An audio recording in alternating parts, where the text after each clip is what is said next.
In this video, I want to take a look at UCLA and USC in their recent Big Ten games versus Nebraska and Michigan. Thus far, it's fair to say it hasn't been welcome to the Big Ten. No, it's been welcome to Pac-12 basketball. Hello, Big Ten. Here we are, UCLA and USC. But despite their dominance, I'm going to take a deep dive on these two teams as I wonder if they're maximizing their talent, that being Corey Close and Lindsey Gottlieb, because I'm looking at the lineups and I'm like trying to figure out what they're doing, if they're just laying low until they spring their best lineups on the rest of women's basketball. Before we start, if you enjoy the content, then please consider subscribing to the channel and giving the video a like. Now, as I said, it's exciting times on the West Coast as both UCLA and USC, they have nice little victories. UCLA taking out South Carolina at home as well. USC went on the road and slayed UConn. Now, should we be printing up tickets for them to be in the Final Four? And I'm sure Notre Dame has something to say as well. Hey, we have taken out both UConn and USC without Maddie Westbelt, so don't forget about us. But yes, in this video, we will focus on UCLA and USC. First of all, USC. So I was disappointed that Saleha Swords, she was not able to play in the game versus USC as she was out with a lower leg injury. But fortunately, Jordan Hobbs got hot, and it was a game at halftime with Michigan down 31-34. And then USC opened them up a little bit in the third quarter, going up by 10. And then Juju got really hot in the fourth quarter, which allowed USC to win going away 78-58. What was interesting to me during the game was that in the second half, Lindsey Gottlieb went small, and it worked pretty well. She actually started the third quarter with both of her bigs, Ari Effin and Marshall, and that lineup was -4 after a minute and a half, and then the rest of the way, she made sure only to have one big on the court, so it was either going to be Marshall or Ari Effin. And from there, her lineups won out the rest of the way, like they were all positive, except for the last 44 seconds in garbage time where it was -2. The best USC lineup was in the fourth quarter, at the start of the fourth quarter. That was Samuel, Howell, Smith, Watkins, and Ari Effin. That was +12. And on offense, it was 1.60 point per possession. As well on defense, it crushed at .20, holding their opponent. And you can just see how that lineup would work with Samuels putting ball pressure on there and then going small gives Juju Watkins more space to work. And I just wonder long term if that will turn out to be the best lineup for USC, as that gives Juju Watkins space to work. As well, they have shooters around her with Smith and Howell. Now, it's known that Smith gets accolades for her defense, and rightly so. When she's on the court, USC's defense improves by, basically, they give up 14 less points when she's on the court. Now, that's a limited sample. That's at 158 minutes. They gave up 61 points versus 75 points in the 362 minutes she's not on the court.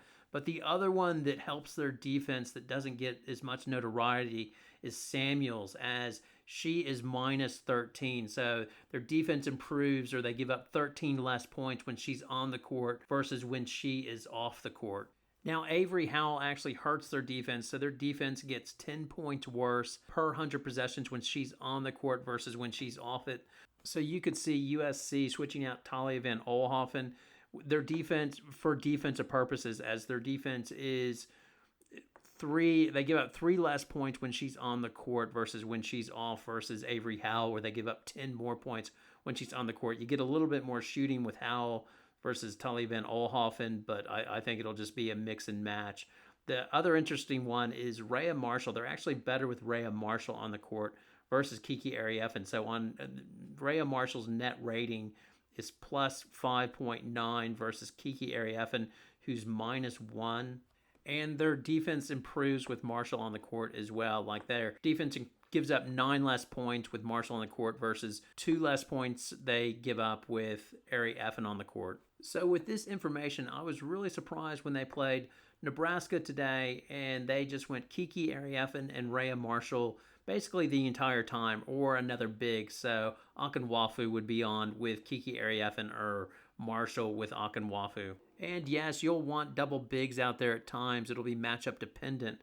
but I would still get more time to my small lineup just to get it accustomed and to see if you can give Howell more time and get her defense to come up to speed. That small lineup has played 23 minutes without Marshall and 30 minutes without Kiki Arieffin. So that's 53 minutes in those lineups with single big versus they've played 252 minutes going double big with Marshall and Arieffin on the court at the same time together. The last thing with USC is the battle for the point guard minutes. Heckles and Samuels are getting about the same amount of time at the point guard position, and I understand that. You want to bring along Heckel and give her more time in case you need her, but ultimately I think when it gets to the business end of the season, I think Samuels will wind up getting more minutes just because of the pressure that she can put on the ball. Now let's take a look at UCLA. Vince, I promise I won't put the Oregon State clip in there, all right? But in a lot of ways, UCLA reminds me of the Indianapolis Colts when Peyton Manning could not break through. That team was always looking great on paper, but regardless of how well they did in the regular season, it was like, show me during the playoffs, make your Super Bowl, win your Super Bowl. By chance last night, I had some free time and I rewatched the UCLA LSU game. And yes, LSU was talented, but Angel Reese was on the bench with 4 fouls, and they did not take advantage. They just were terrible at trying to force the ball into Lauren Betts, and then they just could not hit any shots.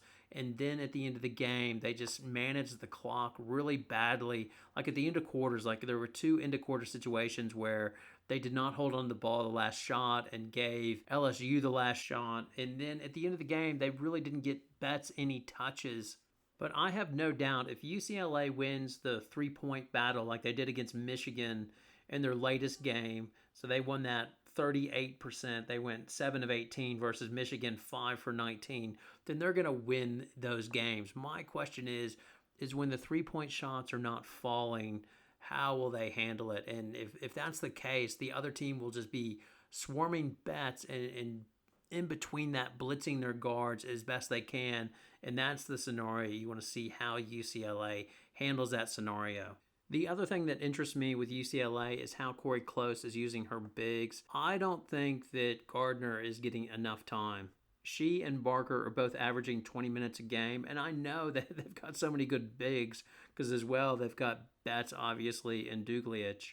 And Barker brings really good athleticism, so I understand why Barker's getting 20 minutes as well. But Gardner brings something that UCLA really needs, which is outside three-point shooting. Now, she shoots over 40% from the three-point line, and with Betts, that's what you need. You need shooters. So the only thing I can figure that Corey Close is thinking is Barker has always shot in the past, her freshman and sophomore year, like she's shot over 30% from the three-point line, and she's in a slump, and I need to believe in her and tell her to keep on shooting it, which makes sense to me. So if that's what the plan is, then I get it. But ultimately, if her shooting does not come around, then Gardner should be your first big man off the bench or first big player off the bench, and then it should be Barker after that, in my opinion. And then I would use Barker more as a swap for Betts when they go small ball. But I wouldn't put Barker and Betts on the floor together because it just clogs things up. I would always look to have Dugliach or Gardner on the court when Betts is on the court. During the Michigan game at the start of the third quarter, Michigan went zone. And if a team's zoning up on me and I have Lauren Betts, then I want Gardner in one corner, Dugliach in the other corner, and 2 other shooters. And then you can run like handoff. You throw it into Betts, they crowd her, then she can throw into a corner to a shooter, whether that be Dugliach or Gardner. And then on the other side, the opposite big can come in and crush the boards and really take advantage of the zone with the gaps and just crush them on the boards. That's how I would see them attacking the boards. The other thing I don't like that UCLA does, I keep on putting Betts in high action where she'll catch the ball at the high post, but she's not a threat up there. I'd rather have either Gardner or Dugliach up at the high post catching the ball, and then at least they're a threat and you can run like a dribble handoff off them more effectively, or a pick and roll type situation where you can do a pick and pop. But I don't like it so much with Betts always going over the top because it takes her away from where you want her to be, which is essentially down low.